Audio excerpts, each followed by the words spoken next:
Sir నమస్కారం sir. నమస్తే sir మరి సంక్రాంతికి స్ట్రేట్ తెలుగు సినిమాలు 5 రిలీజ్ కాబోతున్నాయి సార్. అది వెంకటేష్ గారి సైంధవ్, నా సామిరంగా, మహేష్ బాబు గారి గుంటూరు కారం, హనుమాన్ అండ్ ఈగల్ సినిమాలు. ఇక అటు తెలుగు డబ్బుడు సినిమాలు మరో 3 సినిమాలు రిలీజ్ కాబోతున్నాయి. క్యాప్టెన్ మిల్లర్ అని, లాల్ సలాం, అయలాన్ సినిమాలు లాంటి. మరి ఇప్పుడు ఇన్ని సినిమాలు రిలీజ్ అవుతున్నాయి కాబట్టి ఖచ్చితంగా థియేటర్ల ప్రాబ్లం అయితే ఉంటుంది. మరి ఈ సినిమాలకు థియేటర్లు ఎలా సర్దుబాటు చేస్తారు? మరి రీసెంట్గా దిల్ రాజు గారు మీటింగ్ కూడా ఏర్పాటు చేస్తారు. ఆయన క్లియర్గా చెప్పేస్తారు, ఎవరో ఒకరు వెనక్కి కంపల్సరీగా తగ్గాల్సిందే, ఎవరు తగ్గుతారో వాళ్ళకి సోలో రిలీజ్ ఇస్తామని కూడా చెప్పారు. మరి ఏంటి సార్ ఇప్పుడు సంక్రాంతికి రిలీజ్ అయిపోయే సినిమాల పరిస్థితి ఏంటి? ఏ సినిమా వెనక్కి తగ్గే ఛాన్స్ ఉంది? ఇప్పుడు ఈగల్ సినిమా వాళ్ళు ముందు నుంచి చెప్తున్నారు సంక్రాంతికి అని. రవితేజ ఆ సినిమా గురించి అసలు ఎవరు మాట్లాడట్లేదు. ఎక్కడ పబ్లిసిటీ లేదు, ప్రమోషను లేదు. ఎందుకు లేదు అంటే వరుసగా 2 ఫ్లాపుల్లో ఉన్నాడు ఆయన ఈ సంవత్సరం. అంటే ధమాకా లాస్ట్ ఇయర్ హిట్ కొట్టాడు. ఆ హిట్ కొట్టిన తర్వాత వాల్తేరు వీరయ్య హిట్ వచ్చింది, కానీ అది సోలో హిట్ కాదు. ఆ తర్వాత వచ్చిన 2 సినిమాలు ఇబ్బంది పెట్టినాయి. టైగర్ నాగేశ్వరరావు మీద చాలా హోప్స్ పెట్టుకున్నాడు ఆయన, వర్కౌట్ అవ్వాలా, ఫ్లాప్ అయింది. సో ఈ సినిమా గురించి అసలు ఎవరు మాట్లాడట్లేదు. ఈ సంక్రాంతికి రిలీజ్ ఉందనే విషయం కూడా చెప్తే తప్ప ఎవరికి వినబట్టలేదు. ఇది ఈగల్ పరిస్థితి. గుంటూరు కారం ఎక్కువ మోత వినిపిస్తోంది.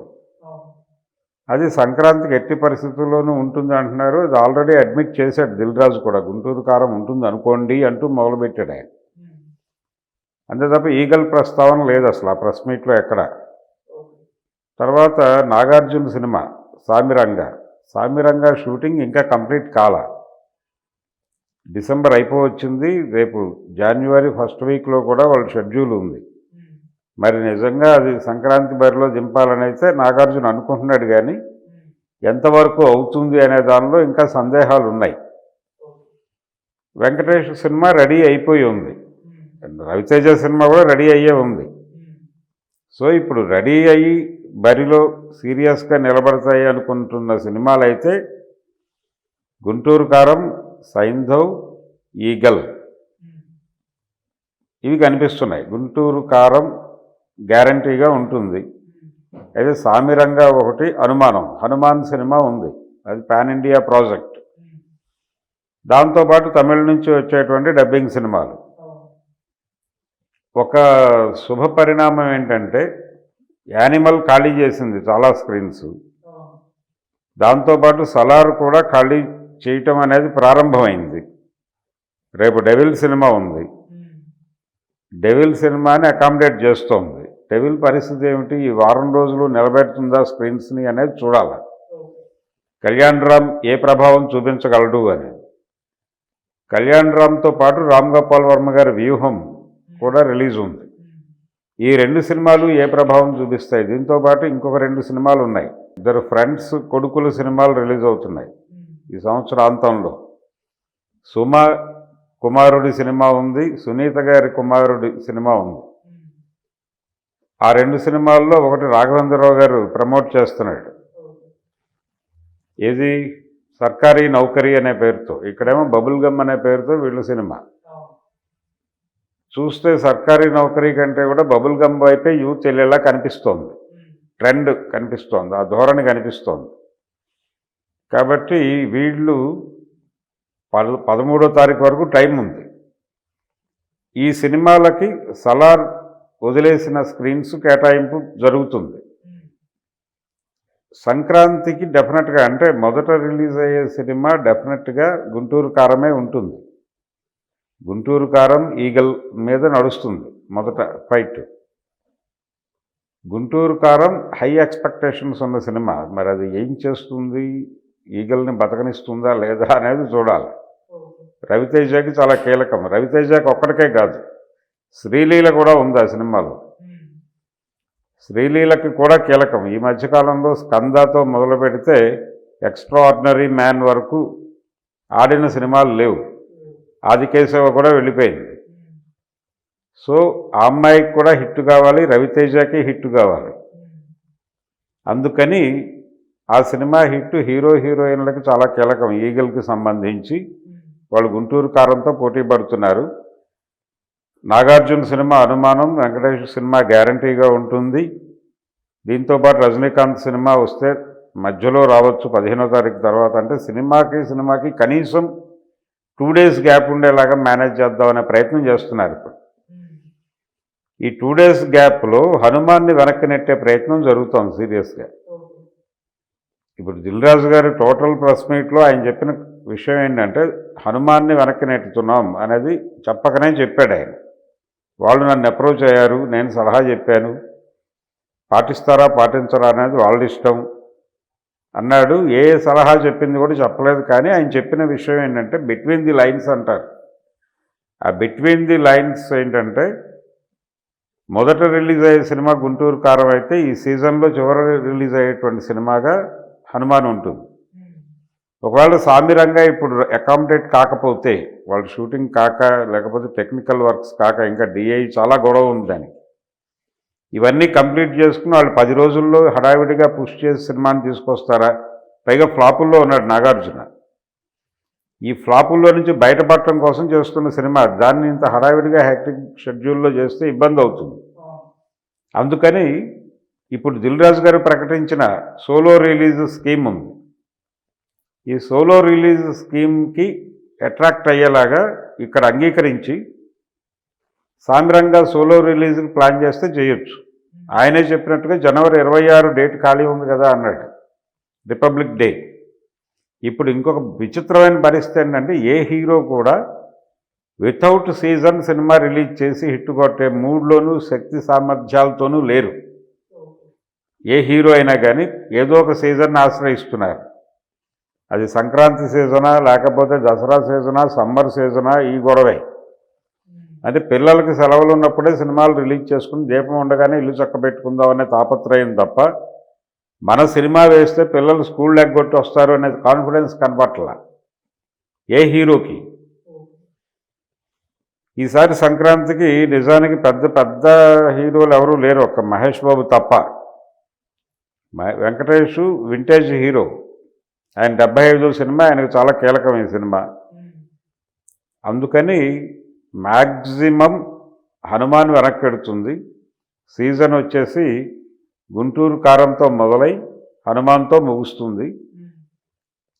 సామిరంగా సినిమా మ్యాక్సిమం జనవరి 26కి వెళ్ళే ఛాన్సెస్ ఉన్నాయి.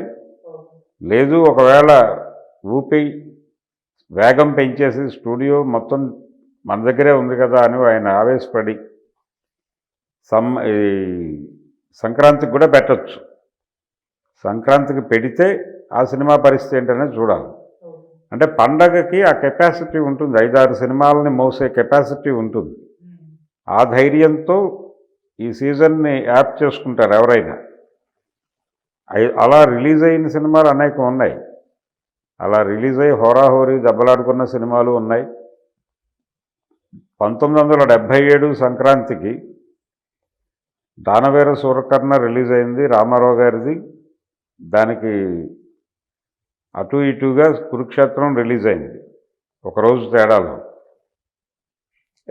కురుక్షేత్రం చాలా భారీ సినిమా, విపరీతంగా ఖర్చు పెట్టి తీశారు. ఇదేమో ఏకపాత్రాభినయం సినిమా కర్ణ. వాళ్ళు 40 లక్షల పైన ఖర్చు పెడితే ఈయన 15 లక్షల్లో చుట్టేశాడు దానవేర సూరకర్ణ. రెండు సంక్రాంతికే రిలీజ్ అయినాయి. సంక్రాంతికి వాంటెడ్గా రిలీజ్ చేశారు. అది ₹1 సినిమా అయింది, ఇది ఫ్లాప్ అయింది. దానవేర సూరకర్ణ ఏమో హిట్ అయ్యి ఫస్ట్ రిలీజ్లో 1 కోటి, సెకండ్ రిలీజ్లో 1 కోటి, 2 కోట్లు కలెక్ట్ చేసింది ఆ సినిమా. ఇది ఫ్లాప్ అయి అలా ఆగిపోయింది. ఇలాంటి ప్రమాదాలు కూడా జరుగుతాయి సంక్రాంతి సందర్భంగా. 5 హీరోలు సినిమాలు రిలీజ్ అయిన సందర్భాలు కూడా ఉన్నాయి అనేకం. 1980లో 5 హీరోల సినిమాలు వచ్చినాయి. అప్పటికి ఉనికిలో ఉన్న 5 హీరోల సినిమాలు సంక్రాంతికి ఒకే 2 రోజుల తేడాలో రిలీజ్ అయినాయి. కృష్ణ రాఘవేంద్రరావుల మొదటి కాంబినేషన్ సినిమా భలే కృష్ణుడు ఆ సంక్రాంతికే రిలీజ్ అయింది, 80 సంక్రాంతికి. అది జనం రిజెక్ట్ చేశారు, సినిమా ఫ్లాప్ అయింది. అది వాళ్ళిద్దరు కాంబినేషన్ మొదటి సినిమా అది. తర్వాత దాసరి అక్కినేని నాగేశ్వరరావు కాంబినేషన్లో ఏడంతస్తుల మేడ సినిమా రిలీజ్ అయింది సంక్రాంతికి. అది హిట్టు. అంటే నాగేశ్వరరావు గారికి దాదాపు 2.5 సంవత్సరాల తర్వాత వచ్చిన హిట్ అది. ఆలు మగలు తర్వాత ఒక్క సినిమా కూడా నిలబడి 4 వారాలు ఆడలేదు. అయిపోయింది నాగేశ్వరరావు పని, ఇంటికి వెళ్ళిపోతున్నాడు అన్నారు. ఆ టైంలో 80 సంక్రాంతికి రిలీజ్ అయిన ఏడంతస్తుల మేడ 100 రోజులు ఆడి నిలబెట్టింది ఆయన్ని. దాసరి గారు చివరి వరకు అదే చెప్పుకునేవాడు, ఫ్లాపులతో ఇంటికి వెళ్ళిపోయే హీరోని నిలబెట్టిన ఘనత నాది అని చెప్పుకునేవాడు. అప్పటికి హిట్టుల్లో స్వింగ్లో ఉన్నటువంటి రామారావు గారి ఛాలెంజ్ రాముడు కూడా సంక్రాంతికి రిలీజ్ అయింది. ఛాలెంజ్ రాముడు ఓపెనింగ్స్ విపరీతంగా రాబట్టింది. అంటే మొదటి వారమే ప్రాఫిట్లోకి వెళ్ళిపోయింది ఆ సినిమా. వసూళ్ల పరంగా రికార్డు క్రియేట్ చేసింది, కానీ డేస్ రాలా. డేస్ రన్నింగ్ వచ్చేసి ఏడంతస్తుల మేడకి రన్ వచ్చింది. ఛాలెంజ్ రాముడికి ఎక్కువ డబ్బులు వచ్చాయి. అలా రామారావు సేఫ్, నాగేశ్వరరావు సేఫ్, కృష్ణ గారి ఫ్లాపు, శోభన్ బాబు గారి సినిమా దేవుడి మావయ్య కూడా పెద్దగా ఆడలేదు. కృష్ణరాజు ఒక రీమేక్ సినిమాతో వచ్చాడు ఆ సంవత్సరం సంక్రాంతికి, శివమెత్తిన సత్యం అనే పేరుతో. అది ఆడింది. భారీ ప్రాఫిట్స్ కాదు కానీ ప్రాఫిటబుల్ ప్రాజెక్టుగా బయటకు వెళ్ళిపోయింది. సినిమా హిట్ అది. అలా 3 హీరోలు సేఫ్, 2 హీరోలు దెబ్బతిన్నారు. ఇలా జరుగుతాయి. కానీ దిల్ రాజు గారు ఏం చేశారంటే తర్వాత ఇలా 5 సినిమాలు 6 సినిమాలు పండగకి పెడితే నష్టాలు ఎక్కువ జరుగుతాయి కాబట్టి నష్ట నివారణలో భాగంగా కుమ్మక్కు రిలీజులు అని ఒక కాన్సెప్ట్ డిజైన్ చేసి పండక్కి ఒకే సినిమా వేద్దాం, లేదంటే 2 సినిమాలు వేద్దాం, అంతకుమించి వెళ్ళొద్దు. ఈ కుమ్మక్కు రిలీజులు కాన్సెప్ట్ మొదలుపెట్టినప్పుడు ఒక సినిమానే వేసేవాళ్ళు. మొత్తం దేశంలో ఉన్న అన్ని థియేటర్లోనూ ఆ ఒక్క సినిమాయే ఆడుతుంది. ఆడియన్స్కి ఆప్షన్ ఉండదు. సినిమా చూడాలనుకున్న ప్రతి తెలుగువాడు ఆ సినిమాయే చూడాలి. అలా ఆడియన్స్కి ఆప్షన్ లేకుండా డబ్బులు వసూలు చేసేసి జేబులు కొట్టడం అయిపోయిన తర్వాత ఇంకొక హీరో సినిమా వేద్దాం అన్న పద్ధతిలో వెళ్ళారు. ఇది ఎక్కడి దాకా నడిచింది? దూకుడు, ఊసరవెల్లి వరకు నడిచింది. ఆ 2 సినిమాలు మళ్ళీ పోటీగానే రిలీజ్ అయినాయి, ఒకదాని మీద ఒకటి. దూకుడు ఎడ్జ్ తీసుకుంది, ఊసరవెల్లి ఫ్లాప్ అయింది. అక్కడి నుంచి 2 సినిమాల మీద వెళ్దామనే మూడ్లోకి టర్న్ అయింది ఇండస్ట్రీ. ఇప్పటికీ అదే ధోరణిలో ఉన్నాడు ఆయన. 2, 3 సినిమాలతో ఈ సీజన్ చుట్టేస్తే మిగిలిన సినిమాలు నెక్స్ట్ సీజన్కి పెట్టుకుంటే బెటర్ కదా అని ఆయన మనసులో మాట. 3 సినిమాలని, కానీ 3తో ఆగేదిలా కనిపించట్లేదు. 4 వరకు వెళ్ళేలా ఉంది సినిమాలు. 4, 5 వరకు రిలీజ్ ఉంటాయి. డబ్బింగ్తో కలుపుకుని చెప్తున్నాను నేను. తమిళ నుంచి వచ్చే రజనీకాంత్ సినిమాలు వీటితో సహా కలిపి మ్యాక్సిమం 5 వరకు వెళ్ళొచ్చు. దీనిలో గుంటూరు కారం guarantee, Saindhav guarantee, Hanuman guarantee, eagle guarantee. ఏదైనా రిలీజ్ ఉంటే ఒక తమిళ సినిమా ఉంటుంది. ఈ 5 సినిమాల మీదుగా సీజన్ నడిపేస్తారు.